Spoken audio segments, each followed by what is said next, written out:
Hello friends, welcome to PS classes. आज अपन जो बीएसटीसी से जुड़ी नई अपडेट आई है उसके ऊपर डिस्कस करेंगे।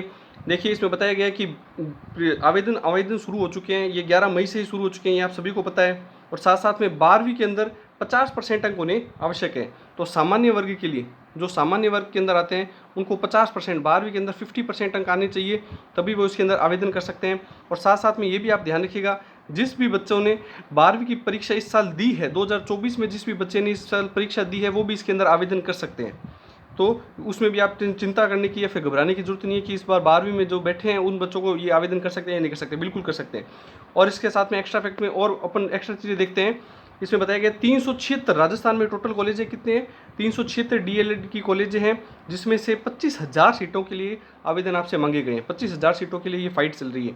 और आरक्षित वर्ग को 5% की छूट दी गई। सामान्य वर्ग को तो 50% चाहिए। आरक्षित वर्ग में आ गया ओबीसी, एससी और एसटी। और साथ साथ में महिला, विधवा महिला हो गई और जो परित्यक्ता महिला हो गई, उनको भी छूट दी गई है। तो ये भी आपको ध्यान रखना है। 5% की छूट मतलब 45% के अंदर उनको वो आवेदन कर सकते हैं। जिनकी भी 45% है ओबीसी, एससी, एसटी में, वो इसके लिए आवेदन कर सकते हैं। अब और चीज़ें डिस्कस करते हैं। देखिए, इसमें ये बताया गया है कि लास्ट मतलब फॉर्म भरने की लास्ट डेट है 31 मई। यह प्रक्रिया 31 मई तक चलेगी। मतलब आप जल्दी से जल्दी फॉर्म भरिएगा, क्योंकि 31 मई लास्ट डेट है। उसके अलावा ये क्या कह रहे हैं, 30 जून को परीक्षा होगी। 12वीं के अंदर 50% होने चाहिए सामान्य वर्ग के लिए। देखिए, सामान्य वर्ग के लिए कह रहे हैं 50% होने चाहिए। और साथ साथ में वहीं आरक्षित वर्ग के लिए 45% अंक निर्धारित किए गए, ये आपको ध्यान रखना है।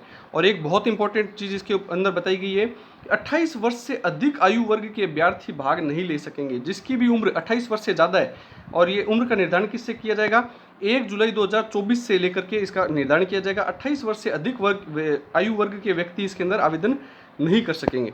और देखिएगा, और इसमें क्या क्या छूट दी गई है। इसमें देखिए, विधवा, तलाकशुदा व परित्यक्ता महिलाओं के लिए आयु सीमा का कोई बंधन नहीं रखा गया है। मतलब इनकी उम्र कितनी भी हो, कोई भी आयु सीमा का बंधन नहीं रखा गया। 28 वर्ष से अगर बड़ी उम्र हो या फिर मतलब कितनी भी उम्र हो, कोई बंधन नहीं रखा गया इन्होंने। और आरक्षित महिला अभ्यर्थियों के लिए राज्य सरकार द्वारा निर्धारित प्रावधानों के मुताबिक आयु की छूट दी गई है। तो ये भी आयु की छूट मिलेगी इनको भी। महिला और आरक्षित वर्ग को, ओबीसी, एसटी, एससी जो भी हैं, उनको भी छूट मिलेगी।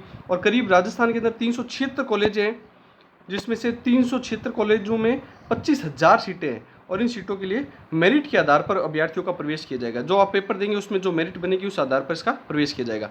और देखिए, इसमें क्या क्या बताया गया। इनमें बताया गया 7 दिन पहले प्रवेश पत्र मिल जाएंगे। बहुत इंपॉर्टेंट बात है ये भी। ज़्यादातर बच्चों के यही रहता है कि प्रवेश पत्र कब मिलेंगे, तो आप बार बार पूछने की जरूरत नहीं है, आपको सभी को पता चल चुका होगा 7 दिन पहले। तो आप देखिएगा, 30 जून को पेपर है। 30 जून को पेपर है, तो 7 दिन पहले आप निकाल सकते हैं। लगभग 23 जून, 21 या 22-23 जून के आसपास आपको इसके ये प्रवेश पत्र मिल जाएंगे। और साथ साथ में क्या कहा गया, प्रवेश क्षमता की अधिकतम 5% सीटों पर राज्य सरकार के बाहर के अभ्यर्थियों को मेरिट के आधार पर प्रवेश दिया जाएगा। ये साफ साफ कह रहे हैं कि 25,000 में से 5% जो सीटें हैं, वो राजस्थान के बाहर के जो अभ्यर्थी आएंगे पेपर देने, उनके लिए छोड़ी गई है वो सीटें। बाकी 25,000 में से 5% निकालेंगे, बाकी जितनी सीटें बचेगी वो सारी की सारी राजस्थान के अभ्यर्थियों के लिए। और अब देखिए कि पेपर का पैटर्न कैसा होगा। पेपर पैटर्न में देखिएगा, प्रश्न पत्र में नेगेटिव मार्किंग नहीं होगी। ज़्यादातर बच्चों को ये भी कन्फ्यूजन रहता है कि सर नेगेटिव मार्किंग होगी या नहीं होगी।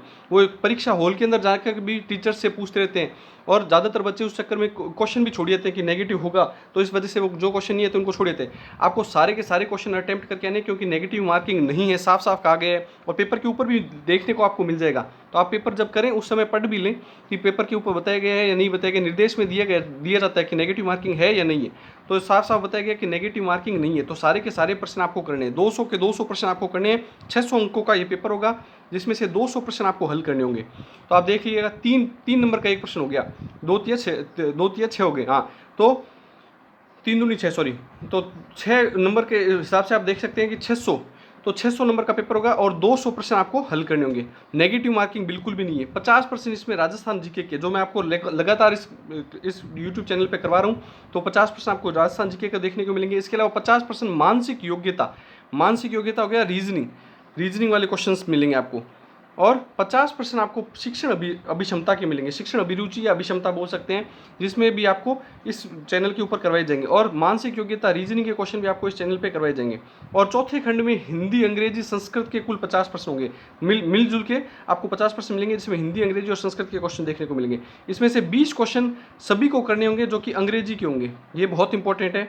इसमें 20 क्वेश्चन तो सीधे सीधे वो इंग्लिश के देंगे जो सभी को करने होंगे, जबकि सामान्य पाठ्यक्रम में आवेदन करने वाले अभ्यर्थियों के लिए 30% हिंदी के और संस्कृत वाले को। देखिए इन 50% में ये कहा गया है कि तीन विषयों के तीन सब्जेक्ट्स के क्वेश्चन होंगे, हिंदी, इंग्लिश और संस्कृत, जिसमें से ये कह रहे हैं कि 20 क्वेश्चन तो सबको ही करने हैं, इंग्लिश के होंगे। और अब हिंदी से जो आवेदन करेंगे उसको 30 क्वेश्चन हिंदी के, और जो संस्कृत से आवेदन करेंगे उसको 30 क्वेश्चन संस्कृत के करने होंगे।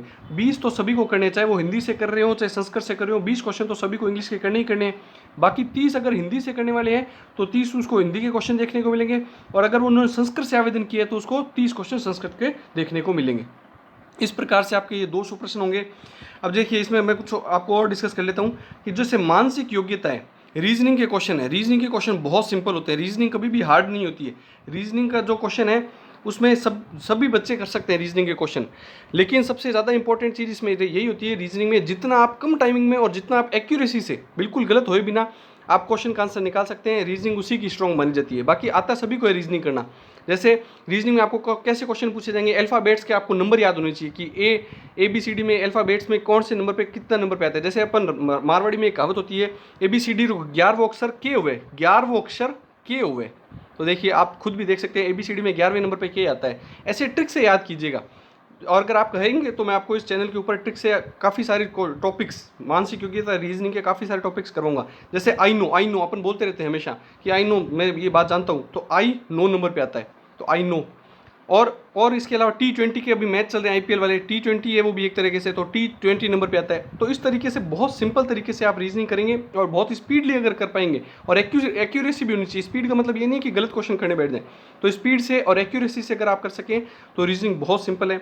और शिक्षण अभिरुचि से संबंधित मैं आपको बता देता हूँ, शिक्षण अभिक्षमता से संबंधित, इसमें आपको नेगेटिव कभी भी नहीं जाना है। कोई भी क्वेश्चन का आंसर नेगेटिव नहीं देना है कि बच्चा पढ़ाई नहीं करे तो क्या करेंगे, उसकी पिटाई करेंगे, बिल्कुल नहीं करनी। तो नेगेटिव की तरफ बिल्कुल नहीं जाना है, उसको समझाएंगे, उसके माता पिता से बात करेंगे, उसके आस पड़ोस को देखेंगे, माहौल क्या है उसको जानेंगे, ऐसे क्वेश्चन के आंसर देने, तो आपको उसमें प्लस पॉइंट देखने को मिलेगा, आंसर में अच्छे नंबर्स देखने को मिलेंगे। नेगेटिव की तरफ बिल्कुल भी टीचर को कभी नहीं जाना होता है। तो इस प्रकार से आप ये भी कर सकते हैं। और देखिए ये क्या कह रहे हैं, ये क्या बता रहे हैं, देखो इसमें रवि गुप्ता जो समन्वयक है, DL जो परीक्षा के समन्वयक हैं BSTC के, तो वो क्या कह रहे हैं, 31 मई निर्धारित की गई है, परीक्षा में समय पर आयोजित करवानी है, इसलिए अभ्यर्थी अंतिम तिथि में बढ़ोतरी की संभावना कम है। तो ये क्या कह रहे हैं, साफ साफ बता रहे हैं कि अंतिम तिथि तक वेट मत कीजिएगा फॉर्म भरने का कि हम लास्ट में भर देंगे फॉर्म। अंतिम तिथि की संभावना में बढ़ोतरी कम है। अंतिम तिथि मतलब आगे डेट बढ़ जाएगी, वो बहुत कम है, क्योंकि इनको परीक्षा निर्धारित समय पर करवानी है। 30 जून को परीक्षा है, सभी बच्चों को ये ध्यान होना चाहिए, ज़्यादा समय नहीं है। और 31 मई तक ही फॉर्म, उस 31 मई से पहले ही फॉर्म लगा दें जिसको भी लगाना है। क्यों? क्योंकि ये साफ बता रहे हैं कि बढ़ोतरी की संभावना कम है, आगे पेपर टाइम पे करवाना है। और क्या न्यूज़ है ये देखिए, अभी तक कितने आवेदन हो चुके हैं वो भी जानिएगा। देखिएगा अब ये क्या कह रहे हैं, कागज़ का खर्चा बचाने के लिए इस बार आपका पेपर भी छोटा देखने को मिलेगा। पहले पेपर आते थे जिसमें हिंदी, और जो अभी ऊपर अपन ने डिस्कस किया था कि हिंदी के 30 क्वेश्चन और संस्कृत के 30 क्वेश्चन, जो हिंदी से भरेगा वो हिंदी के 30 करेगा, जो संस्कृत के भरेगा वो संस्कृत से 30 क्वेश्चन करेगा। तो अब ये 30 क्वेश्चन को भी अलग अलग करेंगे। जो इंग्लिश का आ गया उसके साथ में जो संस्कृत ले रखी है उसको सिर्फ संस्कृत का पेपर मिलेगा, और जिसने हिंदी ले रखी है उसको सिर्फ हिंदी का पेपर मिलेगा। तो देखिए 32 से 40 पेज की आता था पहले पेपर, तो अब 16 से 20 पेज के आसपास में पूरा पेपर हो जाएगा। तो आपको ये फ़ायदा ही मिलेगा एक तरीके से।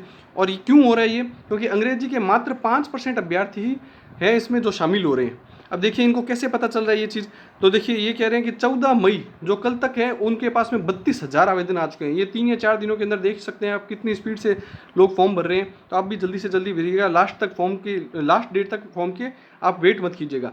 तो 32,000 आवेदन इसमें आ चुके हैं, और इसमें से इंग्लिश के सिर्फ 1067 के आसपास उम्मीदवार हैं।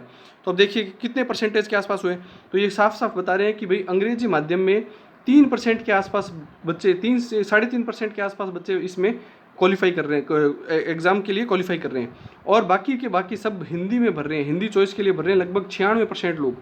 तो 30,000 के आसपास आवेदन हिंदी और बाकी संस्कृत के लिए आ रहे हैं, और अंग्रेजी के लिए सिर्फ 3% आवेदन ही आ रहे हैं। तो ये भी आपको ध्यान रखना है कि जल्दी से जल्दी आप आवेदन कीजिए, ज़्यादा समय नहीं है और अच्छे से तैयारी कीजिएगा। और देखिए एक फैक्ट आपको इसमें ज़्यादा कुछ देखने का नहीं है, लेकिन एक फैक्ट और आपको बता देता हूँ कि पिछले साल 6 लाख अभ्यर्थी शामिल हुए थे और अभी ऊपर अपन सीटों के ऊपर डिस्कस कर चुके हैं। सीटें कितनी थी? 25,000 सीटें हैं। कॉलेज कितने हैं? 376 कॉलेज है राजस्थान के अंदर। और इस 25,000 सीटों में से भी 5% सीटें तो बाहर से आने वाले, राजस्थान से बाहर से आने वालों को मिल जाएगी। तो इन 25,000 सीटों के ऊपर भी आप आवेदन मान लें 6 लाख, अगर पिछले साल के भी आंकड़ा अगर अपन मान के चलें तो 6 लाख से आप देख लीजिएगा कितने हो रहे हैं। ये 6 लाख हो गया, 10,000, 10,000 लाख, 10 लाख, सॉरी। तो 6 लाख के हिसाब से देखिएगा, ये देखिए 6 लाख आवेदन आ गए और साथ साथ में अपने पास में सीटें हैं 25,000। तो 3 जीरो गए, अपने पास में बच गए लगभग 25 दूनी 50 और हाँ लगभग 24 सीटों के ऊपर फाइट है। एक बच्चा 24 बच्चे एक सीट के लिए फाइट कर रहे हैं। तो आप देख सकते हैं कंपटीशन कितना हाई है। तो 6 लाख आवेदन तो इस साल भी मान के चलिए लगभग इसके आसपास होंगे, शायद थोड़े बहुत कम ज़्यादा हो सकते हैं, लेकिन 6 लाख के आसपास हो तो भी 20 से 22 सीट या फिर 25 सीट पे 25 बच्चे एक सीट के लिए फाइट करेंगे।